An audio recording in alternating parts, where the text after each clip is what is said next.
Hello everybody, Accureye here, and welcome back to another Accureye Talks video. And in today's video, we're pretty much just jumping right in. And today's video will probably be kind of quick, as today's video we are focusing mostly on some of the changes that have happened since Season 1. And I mean, to me, many of these changes are just not innovative enough, at least in my opinion, to really be considered, able to keep the game running, able to keep the game going. In fact, many of these changes just seem like they're just small off copies of something, that probably could have been added, or could have been, maybe, not added. But, I mean, in general, to me, a lot of these changes just feel like, why was more not added? Because, for instance, in general, a lot of what has happened since Season 1 dropped is that it's been mostly bug fixes. Now, there's nothing wrong with just mostly doing bug fixes. I mean, obviously, the game needs to be fixed up here and there. It needs to have things that are, making it worth the while of for the player. Now, one of the changes that have been made, at least in my opinion, that was a good change, is the fact that the Havoc now has to be selected either to have the turbocharger or to have the select fire. Now, what's the difference, you may ask? Because obviously I've not talked about the turbocharger or I've not talked about the Havoc that much, because I regard it as one of the worst weapons in the game, and I still kind of regard it as a bad weapon. But, I mean, before, Season 1 dropped, obviously there was sorry about the yawn there, but there was a there was a way for the Havoc to not only have equipped the select fire, but also have equipped the turbocharger. So, in general, it was able to equip both, if you would. And, I mean, this was making the Havoc really overpowered, because obviously with the turbocharger connected, it meant wound-up time would be a lot shorter, and, of course, recoil would be a little bit reduced. With the select fire on the Havoc, it would make it to where the Havoc had a sniper. It was an energy gun sniper. And I would say that, in general, it was probably by far one of the most powerful energy gun snipers that you could get. Even a little more powerful than, I think, the triple take. But, I mean, in general, that was one of the problems for the game. That was the issue. That was the thing that kind of kept the game from really, I guess being outstanding, I would say, in a way, or in a sense. But, I mean, Anyway, with that being said, it just ended up with, the game kind of having something that needed to be changed, because obviously Havoc was way too overpowered with both these things. But, I mean, there were some nerfs that didn't really make sense, and I think they could have done better with. And by they, I mean Apex Legends could have done better with. One of the main nerfs that happened was the Peacekeeper. And while the Peacekeeper used to be firing very, very fast, very, very quickly, and that was something that people were taking as an OP weapon, the problem is that while the nerf did slow down the Peacekeeper's rate of fire, it did not, make it a little bit of a less viable weapon. I still feel that the Peacekeeper in general is really still a very viable weapon. And at the end of the day, it's still going to be a weapon of choice by many people, because it doesn't, it doesn't spread as much as it should. I think that the Peacekeeper would be better if it had a little more spread. Now, this may mean that some players who are like, oh, don't nerf it more, it's fine as it is. I still think that, honestly, the Peacekeeper is still one of the most overpowered weapons in the game.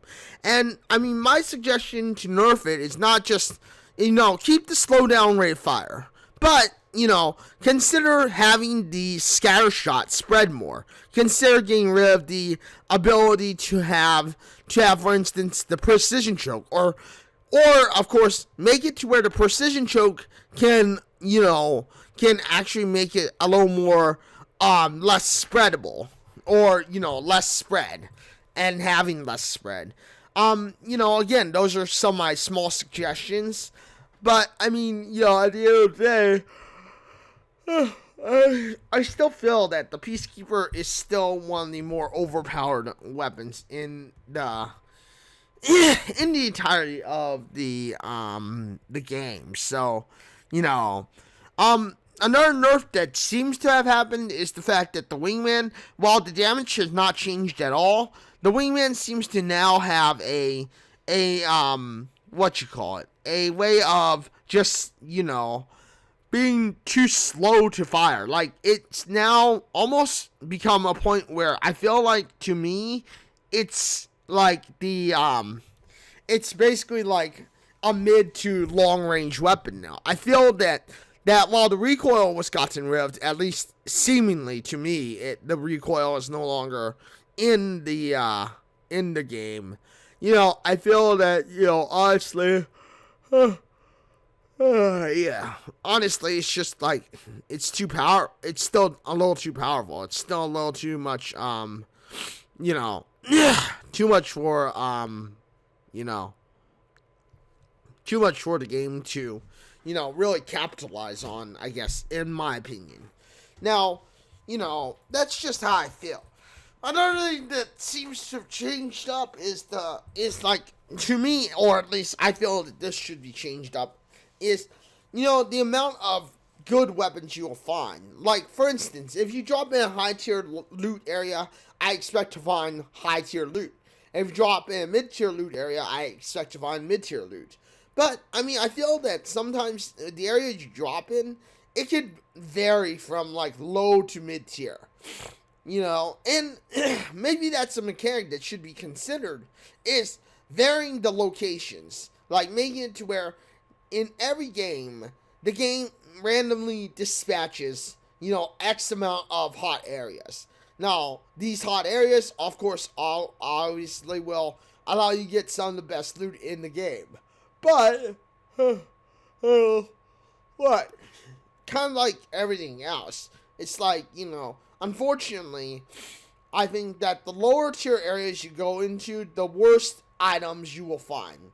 And, I mean, it should be considered that every bit of that surrounding area until it meets a crossroad, for instance, like Market and Skulltown, because Skulltown most of the time has high loot. It's like, between Market and Skulltown, there's a gray middle area that has a reflection of both, like I said, both, medium tier and high tier weapons, or, medium to low tier weapons, or, something as simple as like that. It's like something like that is, something that I feel like, should be happening. Is just that, there should be in accordance, like, you find X amount of stuff based on where you are. So, if you lie in a low tier area, you're bound to most likely find only Mozambiques. You're bound to most likely only find RE45s. You're bound to find a litter of course, something like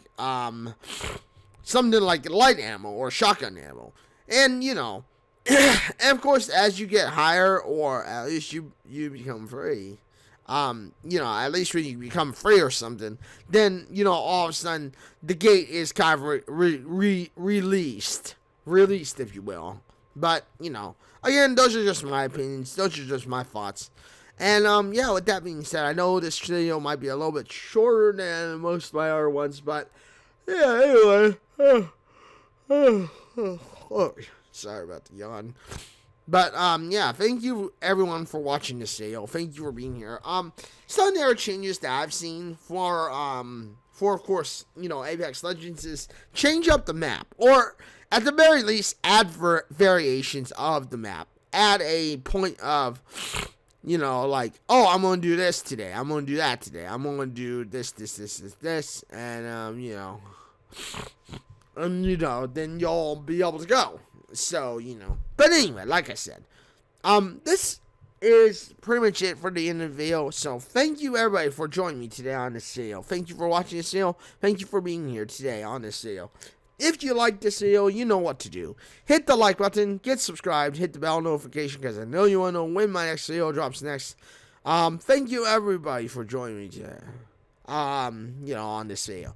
And, wherever you live in the world, and thank you everyone for joining me today. So, until the next one, everybody, before I say my close out, I am live on Twitch at www.twitch.tv/Accureye. I am live on Wednesday, Thursday, and Saturday for sure, for about 4 to 5 hours, sometimes a little less depending on my sleep and whatnot. I'm also lately have been live on Monday, Tuesday, Wednesday, Thursday, Saturday, and potentially Sunday will be a bonus stream.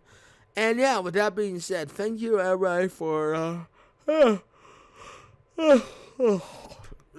everybody for joining me today. And like I said, until the next one, everybody, this is Accureye signing out and saying farewell, everyone.